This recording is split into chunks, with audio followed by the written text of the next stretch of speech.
गडचिरोलीमध्ये रस्त्याचा प्रश्न आता ऐरणीवर आलाय। कोरची तालुका मुख्यालयापासून अवघ्या 20 किलोमीटर अंतरावर असलेल्या केरामीटोला इथल्या गरोदर महिलेला खाटेवरून उपचारासाठी नेण्यात आलं।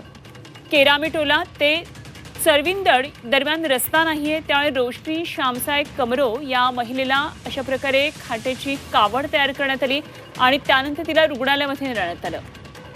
सरविंदवरून एका खासगी वाहनानं गडचिरोलीला नेण्यात आलं आणि या निमित्तानं आता गडचिरोली जिल्ह्यातल्या रस्त्यांचा प्रश्न पुन्हा एकदा ऐरणीवर आलाय। सातत्यानं झी24 तासनं या बातम्या दाखवलेल्या आहेत, मात्र प्रशासन अजूनही जागं झालेलं दिसत नाहीये।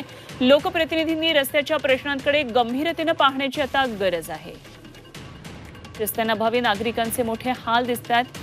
दुर्गम भाग असलेल्या गडचिरोलीमध्ये अशा प्रकारे नागरिकांना प्रचंड हाल अपेष्टांचा सामना करत अशा प्रकारे रुग्णालयामध्ये जावं लागतंय।